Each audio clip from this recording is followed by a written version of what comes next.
الحمدللہ رب العالمین والصلاة والسلام علی رسولہ الکریم اما بعد اعوذ باللہ من الشیطان الرجیم بسم اللہ الرحمن الرحیم۔ الحمدللہ آج ہماری چوتھی کلاس ہے اور عقیدہ توحید کے مباحث ہم پڑھ رہے ہیں۔ اچھا، صاحب کتاب کا جو منہج آپ سمجھ رہے ہوں گے یہاں پر کہ صاحب کتاب نے اپنا ایمانیات کا حصہ بیان جو ہے وہ کر رہے ہیں۔ شروع میں تو وضاحت کی انہوں نے، اب کیا کرتے جا رہے ہیں کہ چند لفظوں کے اندر اپنا ایمان، اپنا عقیدہ، مطلب اپنے سے مراد میری یہ ہے کہ اہل سنہ والجماعت کا ایمان و عقیدہ وہ بیان کرتے ہیں ایک سطر کے اندر، چند جملوں کے اندر، پھر وہ اس کی دلیل آگے قرآن کی روشنی کے اندر، حدیث کی روشنی کے اندر بیان کرتے ہیں۔ اچھا، اب آگے بیان فرماتے ہیں صاحب کتاب وَنُؤْمِنُ بِأَنَّهُ، کہ ہم اس بات پر بھی ایمان لے کر آتے ہیں کہ لیسا کمثلہ شیء وہو السمیع البصیر، کہ اللہ تعالیٰ کی مثل کوئی شے نہیں ہے اور وہ سننے والا اور دیکھنے والا ہے۔ لہو مقالید السماوات والارض یبسط الرزق لمن یشاء ویقدر انہ بکل شیء علیم، کہ اللہ تعالیٰ کے پاس ہی زمین و آسمان کے خزانے ہیں، جس کے لیے چاہتا ہے اللہ رزق کو فراخ کر دیتا ہے، جس کے لیے چاہتا ہے اللہ تنگ کر دیتا ہے، بے شک وہ ہر شے کو جاننے والا ہے، ہر شے سے وہ واقف ہے۔ اسی طریقے سے ہمارا یہ بھی ایمان ہے کہ وما من دابۃ فی الارض الا علی اللہ رزقها ویعلم مستقرها ومستودعها کل فی کتاب مبین۔ سورہ ہود کی آیت ہے کہ فرمایا کہ زمین میں چلنے پھرنے والے ہر چوپائے، ہر مخلوق کا رزق اللہ ہی کے ذمے ہے، وہ ہر ایک کے مستقل اور عارضی ٹھکانے کو بھی جانتا ہے، اور اللہ تعالیٰ نے ہر شے کو واضح کتاب میں درج کیا ہوا ہے، یا واضح کتاب سے مراد لوح محفوظ ہے۔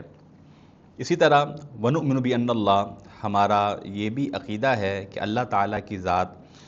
کہ عندہ مفاتیح الغیب، کہ اللہ تعالیٰ کے پاس ہی غیب کی چابیاں ہیں، لا یعلمها الا ہو، اس کے علاوہ کوئی اور ان غیب کی باتوں کو نہیں جانتا ہے۔ وَيَعْلَمُ مَا فِي الْبَرِّ وَالْبَحْرِ، اور اللہ تعالیٰ کی ذات ہی بخوبی جاننے والی ہے کہ خشکی کے اندر کیا ہے اور سمندر کے اندر کیا ہے۔ اگر ہم سمندر کی بات کریں تو دنیا کے اندر جو سمندر ہے، آج کی سائنس اس کا صرف اور صرف 30% کم و بیش حصہ ہی ڈسکور کر پائی، یعنی سمندر 30% ہی ڈسکور ہوا ہے آج تک، اور ہمارے سامنے جو ایک لامتناہی مچھلیوں کی اقسام اور اس کے اندر موجود مخلوقات کی اقسام جو ہمارے سامنے ہیں، لامتناہی ہیں، وہ صرف 30% کا ہی حصہ ہے۔ باقی 70% کے اندر کیا کیا مخلوقات ہیں، کیا کیا ان کے اندر امور ہیں، کیا کیا اللہ تعالیٰ کی نشانیاں پنہا ہیں، ہم ابھی تک اس سے حقیقی طور پہ بالکل ان سے ہم بالکل ہی نا آشنا ہیں، ہمیں پتہ ہی نہیں کہ اس کے اندر اللہ تعالیٰ کی کیا کیا نشانیاں موجود ہیں۔ تو حقیقی طور پر اپنی مخلوقات کا علم اللہ کی ذات کے پاس ہی ہے۔ وَيَعْلَمُ مَا فِي الْبَرِّ وَالْبَحْرِ، وہی جانتا ہے کہ خشکی کے اندر کیا ہے اور سمندر کے اندر کیا ہے۔ اچھا، خشکی کی بات کریں تو کبھی بھی جو ہے وہ ہمارے پاس کسی بھی سائنسی حوالے سے یہ کامل دعویٰ کہیں موجود نہیں ہے کہ زمین کی ساری مخلوقات کو ڈسکور کر لیا گیا ہے، کہیں بھی ایسی بات نہیں ہے۔ ہر دفعہ ہر موقع پر کوئی نہ کوئی ایک نئی دریافت اور کوئی نہ کوئی نئی شے نکل کر جو ہے وہ سامنے آ جاتی ہے۔ اللہ تعالیٰ کے علم کی آگے ایک بڑی ہی پیاری جو ہے وہ مثال بیان کی گئی کہ وَمَا يَسْقُطُ مِن وَرَقَةٍ إِلَّا يَعْلَمُهَا وَلَا حَبَّةٍ فِي ظُلُمَاتِ الْأَرْضِ وَلَا رَطْبٍ وَلَا يَابِسٍ إِلَّا فِي كِتَابٍ مُبِينٍ۔ فرمایا کہ کوئی بھی پتا اگر دنیا کے اندر گرتا ہے، اللہ اکبر، کتنے آپ دنیا کے اندر درخت ہیں، پودے ہیں، اگر ایک پتا بھی کہیں سے جھڑ رہا ہے وہ بھی اللہ کے علم میں ہے۔ اور اسی طرح زمین کی تاریکی کے اندر کوئی دانہ بھی ہے تاریک زمین کے اوپر، تو وہ اس دانے کا علم بھی اللہ کے پاس ہے۔ ہمارے یہاں وہ رائی کے دانے جو ہے وہ عموماً ہمارے مسالہ جات کے اندر شامل ہوتا ہے، مطلب کہ چھوٹا دانہ بھی ہمیں علم میں نہ ہو، ہم تو جو ہے بہت سی شے ہماری نظروں سے اوجھل ہے، لیکن اللہ کی ذات اس دانے کو بھی جاننے والی ہے۔ اسی طریقے سے فرمایا کہ تری کے اندر، خشکی کے اندر جو بھی چیز ہے سب اس کے علم کے اندر ہے، اور ہر شے فی کتاب مبین واضح کتاب کے اندر موجود ہے۔ اسی طریقے سے اللہ تعالیٰ کا فرمان کہ وَنُؤْمِنُ بِأَنَّ اللَّهَ، کہ صاحب کتاب کہتے ہیں کہ اہل سنہ والجماعت کا عقیدہ ہے، ہم ایمان رکھتے ہیں کہ عِندَهُ علم الساعہ، کہ اللہ تعالیٰ کے پاس ہی قیامت کا علم ہے، اور وَيُنَزِّلُ الْغَيْثَ وَيَعْلَمُ مَا فِي الْأَرْحَامِ وَمَا تَدْرِي نَفْسٌ مَاذَا تَكْسِبُ غَدًا وَمَا تَدْرِي نَفْسٌ بِأَيِّ أَرْضٍ تَمُوتُ إِنَّ اللَّهَ عَلِيمٌ خَبِيرٌ۔ اللہ اکبر، کہ اللہ تعالیٰ کی ذات کے پاس ہی قیامت کا علم ہے، وہی بارش برساتا ہے، وہی جانتا ہے کہ رحم میں کیا ہے، اور کوئی نہیں جانتا، کہ کوئی نفس نہیں جانتا کہ اس نے کل کیا کمانا ہے، کل کیا اس نے عمل کرنا ہے، اور کوئی نفس نہیں جانتا کہ زمین میں وہ مرے گا۔ بے شک اللہ تعالیٰ ہی علیم ہے، اور اللہ تعالیٰ ہی خبر رکھنے والا ہے۔ یہ قرآن مجید کی جو آیت ہے جس میں یہ 5 امور بیان ہوئے، ان کا علم اللہ کے پاس ہے۔ قیامت اللہ جانتا ہے کب آئے گی۔ بارش کے متعلق ہمارے یہاں پر ایک سمجھیں کہ پیشن گوئی کی جاتی ہے، کوئی حتمی بات نہیں کی جاتی کہ بارش لازماً ہوگی۔ بسا اوقات ہمارے پاس گوگل کے اوپر اور دیگر جو ویدر کے سافٹ ویئر ہیں ان پر دکھایا جا رہا ہوتا ہے کہ بارش ہوگی، لیکن بارش نہیں ہوتی۔ تو وہاں پر پیشن گوئی تو ہے، لیکن حتمی علم اللہ کے پاس ہے کہ وہاں بارش ہونی یا نہیں ہونی۔ اسی طرح اللہ جانتا ہے کہ رحم کے اندر کیا ہے۔ اس کے اوپر جو ایک کاؤنٹر سوال عموماً ہوتا ہے کہ الٹرا ساؤنڈ کے ذریعے پتہ چل جاتا ہے کہ لڑکا ہے یا لڑکی ہے۔ بات یہ ہے کہ وہ لڑکا یا لڑکی، اس کا معاملہ، اس کی عمر کتنی ہوگی، وہ نیک ہوگا، سعید ہوگا، یا وہ شقی بدبخت ہوگا، یا اس کے حوالے سے جو دیگر بہت سارے امور ہیں وہ اللہ کی ذات جاننے والی ہے۔ ہم بظاہر جنس کا تعین تو الٹرا ساؤنڈ کی مشین کے ذریعے کر لیں، لیکن اس کے جو دیگر احوال ہیں اس کے بارے میں اللہ کی ذات ہی کامل جاننے والی ہے۔ اسی طرح کسی کو کچھ نہیں پتا اس نے کل کیا کرنا ہے۔ وہ کہتے ہیں نا، سامہ 100 برس کا پل کی خبر نہیں، کہ انسان بہت ساری پلاننگ کرتا ہے، بہت سارے جو ہے اپنی زندگی کے اندر بڑی یعنی کہ تدابیر کرتا ہے، لیکن کل کا دن کیا چیزیں لے کر آ رہا ہے، کل کا دن کیا پریشانیاں لے کر آ رہا ہے، انسان کو اس کا علم نہیں ہوتا۔ تو کسی کو نہیں پتا کل اس نے کیا کرنا ہے۔ وَمَا تَدْرِي نَفْسٌ بِأَيِّ أَرْضٍ تَمُوتُ، اسی طرح کوئی نہیں جانتا کہ زمین میں اس نے مرنا ہے۔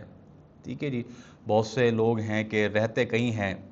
اور کہیں صرف سفر کی غرض سے گئے، وہاں ان کی روح قبض ہو گئی۔ اس طرح بہت سارے جو ہے وہ ہمارے لیے واقعات ہیں، تفصیل میں ہم نہیں جاتے، لیکن ہمارے لیے بہت سارے اسباق موجود ہیں۔ تو بات یہ کہ اللہ ہی جانتا ہے کہ انسان کو کہاں اور کب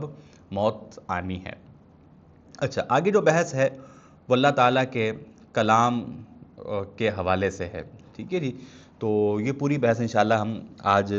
کی اس کلاس میں سمجھیں گے انشاءاللہ۔ اچھا، بات یہ ہے وَنُؤْمِنُ بِأَنَّ اللَّهَ يَتَكَلَّمُ بِمَا شَاءَ مَتَىٰ شَاءَ كَيْفَ شَاءَ، کہ ہمارا ایمان ہے اہل سنہ والجماعت کا کہ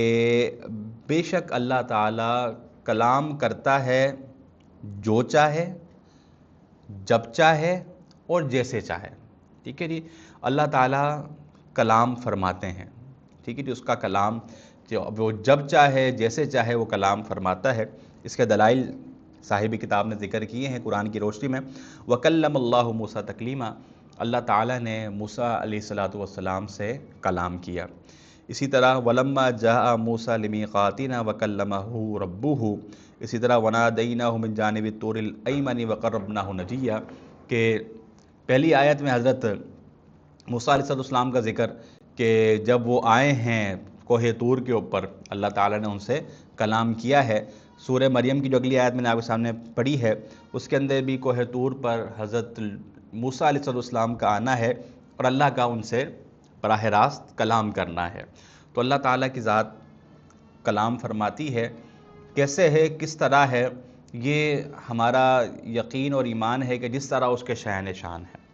ہم آگے پڑھیں گے انشاءاللہ کہ نہ ہم اس کی کوئی تمثیل بناتے ہیں، نہ ہم اس کے اندر کوئی جو ہے مخلوق کے ساتھ مشابہ کا عقیدہ بناتے ہیں، اللہ ہمیں محفوظ رکھے۔ جس طرح بیان کر دیا گیا وہ کلام فرماتا ہے، وہ برحق کلام فرماتا ہے، لیکن اس کی کیفیت یا اس کی تفصیل کے اندر ہم نہیں جاتے۔ جس طرح بیان کر دیا گیا کما یلیکو، کہ جس طرح اس کی جو ہے نا وہ بجلالہ و شانہ، اس کی جلالت اور اس کے شان کے جس طرح لائق ہے وہ اس طرح کلام فرماتا ہے۔ اسی طریقے سے ہمارا اس بات کے اوپر بھی ایمان ہے کہ اللہ تعالیٰ کے جو کلمات ہیں، قُل لَوْ كَانَ الْبَحْرُ مِدَادًا لِكَلِمَاتِ رَبِّي لَنَفِدَ الْبَحْرُ قَبْلَ أَن تَنفَدَ كَلِمَاتُ رَبِّي، کہ بات یہ ہے کہ اللہ تعالیٰ کے جو کلمات ہیں، اگر دنیا کے جتنے بھی سمندر ہیں وہ سیاہی بن جائیں اور اللہ کے کلمات کو ضابطہ تحریر میں لایا جائے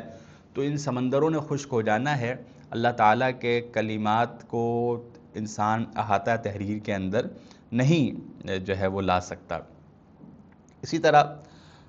قرآن حکیم نے ایک اور مقام پر فرمایا ہے وَلَوْ أَنَّمَا فِي الْأَرْضِ مِن شَجَرَةٍ أَقْلَامٌ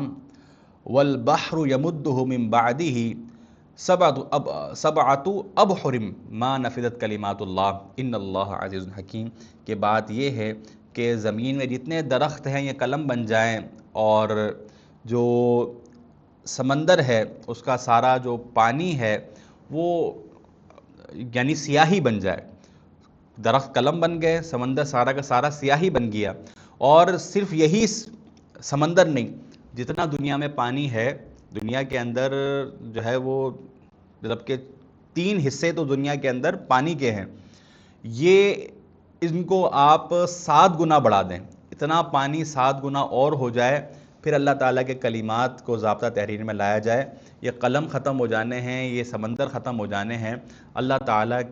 کی کلمات کو ضابطہ تحریر میں نہیں لایا جا سکتا۔ ان اللہ عزیز الحکیم، بے شک اللہ غالب اور حکمت والا ہے۔ اسی طرح ہمارا یہ بھی ایمان ہے وَنُؤْمِنُ بِأَنَّ كَلِمَاتِهِ أَتَمُّ الْكَلِمَاتِ صِدْقًا فِي الْأَخْبَارِ وَعَدْلًا فِي الْأَحْكَامِ وَحُسْنًا فِي الْحَدِيثِ۔ اللہ اکبر، کہ ہمارا یہ عقیدہ ہے کہ اللہ تعالیٰ کے جو کلمات ہیں، اللہ تعالیٰ کے اس کلمے کے اندر، اس کی بتائی ہوئی وحی کے ذریعے باتوں کے اندر جو بات بیان کی گئی وہ 100% سچ ہے، وہ سچ کے اوپر مبنی ہے، اس کے ذرہ برابر بھی جھوٹ کا شائبہ نہیں ہے۔ اس طرح جو احکامات اس نے نازل کیے ہیں ان احکام کے اندر ایک اعتدال موجود ہے، اور اللہ کا جو کلام ہے وہ اپنی خوبصورتی کے اندر، اپنی خوش اسلوبی کے اندر اس کا کوئی ثانی نہیں ہے۔ آج بھی قرآن حکیم کے مطلب کہ ماضی سے لے کر تا حال تک آج بھی قرآن کی بلاغت پر بات ہوتی ہے، اور قرآن کی بلاغت کے اندر اتنے کئی اعجاز ہر مفسر بیان کر رہا ہوتا ہے، اللہ اکبر، کہ انسان کی عقل حیران رہ جائے۔ اور یہی ہے کہ جو مشرکین مکہ تھے جب وہ اس کلام کو سنتے تھے وہ برملا کہتے تھے کسی انسان کا کلام نہیں ہے یہ، تو جب یہ کسی انسان کا کلام نہیں ہے تو اس کا یہ حسن بتاتا ہے کہ اللہ تعالیٰ کا ہی کلام ہے۔ اسی طرح اچھا، اب قرآن حکیم میں اللہ تعالیٰ کا فرمان ہے وَتَمَّتْ كَلِمَةُ رَبِّكَ صِدْقًا وَعَدْلًا، کہ اللہ تعالیٰ کے جو کلمات ہیں یا اللہ کی جو بات ہے وہ صداقت کے اوپر مبنی ہے اور عدالت کے لحاظ سے کامل ہے۔ اسی طرح فرمایا گیا وَمَنْ أَصْدَقُ مِنَ اللَّهِ حَدِيثًا، کہ اللہ سے بڑھ کر کس کی بات سب سے زیادہ سچی ہے، مطلب اللہ کے علاوہ کون ہے جس کی بات سب سے زیادہ سچی ہو۔ تو اللہ تعالیٰ کی جو بات بطور وحی بیان کر دی گئی وہ اپنی ذات کے اندر بخوبی ہے اور اپنی ذات کے اندر سچی ہے۔ انبیاء کرام جب اللہ تعالیٰ ان کے اوپر وحی فرماتے ہیں تو پیشن گوئی بھی کرتے ہیں، تو جب وہ پیشن گوئی کرتے ہیں تو ان کی اس پیشن گوئی کے نتیجے کے اندر جو امور ہیں، کیونکہ اللہ کی طرف سے وہ بیان کی گئی ہیں، تو وہ جو امور بیان کرتے ہیں وہ بالکل اسی طریقے سے پورے ہوتے ہیں۔ میں یہاں پر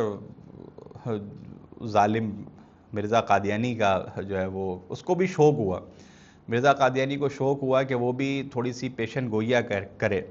تو وہ کیا کرنے لگا کہ اللہ تعالیٰ کی طرف جو ہے ظالم نسبت کرنے لگا کہ میرے اوپر وحی ہوئی ہے، اور وہ پیشن گوئیاں کرنے لگا۔ اس نے ایک پیشن گوئی کی کہ محمدی بیگم کے ساتھ میرا نکاح ہوگا، اور یہ جو ہے وہ خدا نے نکاح کر دیا ہے، اور یہ اس نے ظالم نے ایک پیشن گوئی کی۔ خدا کا کرنا ایسا ہوا کہ اس محمدی بیگم کی شادی کسی اور سے ہو گئی۔ تو بڑا سٹ پٹایا وہ، اس نے کہا کہ اب خدا نے مجھ پر وحی کی ہے کہ یہ تباہ و برباد ہوگی، یہ آزمائش کے اندر ہوگی، یہ پریشان ہوگی، اس طرح کی باتیں وہ کہنے لگا۔ بس اللہ کا کرنا ایسا ہوا کہ وہ خاتون بیوہ ہو گئی۔ اب جب وہ بیوہ ہوئی تو یہ ناچنے لگا پھر سے، تو بغلے بجانے لگا، کہا کہ چلیں پہلی نہ صحیح دوسری ہوگی۔ اللہ کا کرنا ایسا ہوا کہ اس محمدی بیگم نے دوسری شادی کر لی اور کسی اور سے کر لی۔ یہ پھر ظالم اپنی دعوے کے اندر، اپنی بات کے اندر جھوٹا نکلا، اور یہ کہنے لگا کہ بھائی جو ہے وہ چلے میری پہلی نس جو ہے وہ اب پھر یہ خاتون جو ہے وہ عذاب سے دوچار ہوگی اور اس کی شادی مجھ سے لازماً ہوگی اور یہ میری زندگی کے اندر یہ معاملہ ہوگا۔ تو خدا کا کرنا ایسا ہوا کہ وہ خاتون اپنی زندگی خوشحال طریقے سے گزارتی رہی، یہ ظالم مر گیا اور وہ خاتون اپنی زندگی اپنے شوہر کے ساتھ بخوبی اچھے طریقے سے گزارتی رہی۔ تو الغرض ہے کہ اس ظالم نے جب بھی کوئی دعویٰ کیا، جب بھی یہ بات کہی کہ یہ وحی کی روشنی میں کہہ رہا ہوں، یہ اپنی بات میں جھوٹا ہی نکلا۔ تو واضح طور پر یہ اپنی خواہش نفس سے بات کرتا تھا، وحی الہی کی روشنی میں بات نہیں کر رہا تھا۔ انبیاء کرام جو وحی الہی کی روشنی میں بات کرتے ہیں تو ومن اصدق من اللہ حدیثا، کہ اللہ تعالیٰ کی بات سب سے زیادہ سچ ہے۔ جب انبیاء کرام اللہ تعالیٰ کی وحی، اللہ کے کلمات جو نازل ان پر ہوئے، ان کی روشنی میں بات کرتے ہیں تو وہ بات بالکل بعین ہی درست ہوتی ہے۔ اچھا، آخری بات پھر میں آج کی کلاس کو انشاءاللہ مکمل کرتے ہیں کہ وَنُؤْمِنُ بِأَنَّ الْقُرْآنَ الْكَرِيمَ كَلَامُ اللَّهِ تَعَالَى تَكَلَّمَ بِهِ حَقًّا وَأَلْقَاهُ إِلَى جِبْرِيلَ فَنَزَلَ بِهِ جِبْرِيلُ عَلَى قَلْبِ النَّبِيِّ صلی اللہ علیہ وسلم۔ کہ بات یہ ہے کہ ہمارا ایمان ہے کہ قرآن کریم اللہ تعالیٰ کا کلام ہے اور یہ کلام برحق ہے، اور اللہ تعالیٰ نے یہ کلام حضرت جبریل پہ القاء کیا اور وہ اس کو لے کر اللہ کے نبی کریم صلی اللہ علیہ وسلم کے دل کے اوپر نازل فرماتے ہیں۔ قرآن میں اللہ نے فرمایا قُلْ نَزَّلَهُ روح القدس من ربک بالحق، آپ کہہ دیجئے کہ اس سے روح القدس نے، اس قرآن کو روح القدس نے آپ کے رب کی طرف سے سچائی کے ساتھ نازل کیا ہے۔ اس طرح سورۃ الشعراء کے اندر بڑی تفصیل کے ساتھ کہ وَإِنَّهُ لَتَنزِيلُ رَبِّ الْعَالَمِينَ، کہ قرآن اللہ کی طرف سے نازل ہوا ہے، نزل بہ روح الامین، روح الامین کے ذریعے نازل ہوا ہے، علی قلبک، یہ آپ کے دل پہ نازل ہوا ہے۔ اس کا مقصد یہ ہے لتکون من المنذرین، آپ ڈرانے والے بن جائیں،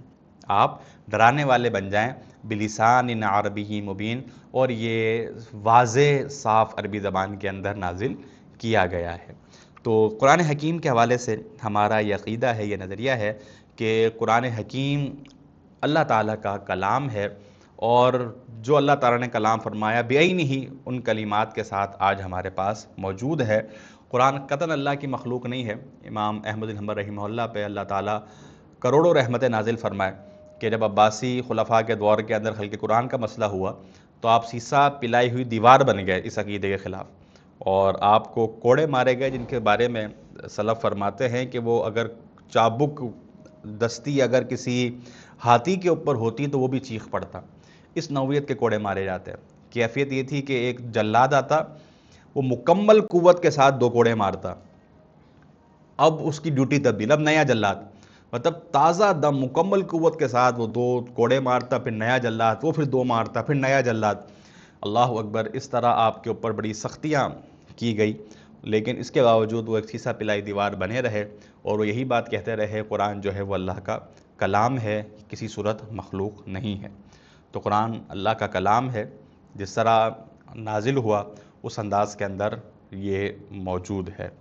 تو یہ جو ہے وہ آج پر اس ہماری نشست اسی بات پہ ختم کرتے ہیں۔ انشاءاللہ اللہ تعالیٰ کے عرش پر مستوی ہونے کے حوالے سے ہماری اگلی گفتگو ہے وہ انشاءاللہ ہم اگلی کلاس میں کریں گے۔ اللہ تعالیٰ ہم سب کا حامی و ناصر ہو، آمین، وما علینا الا البلاغ المبین۔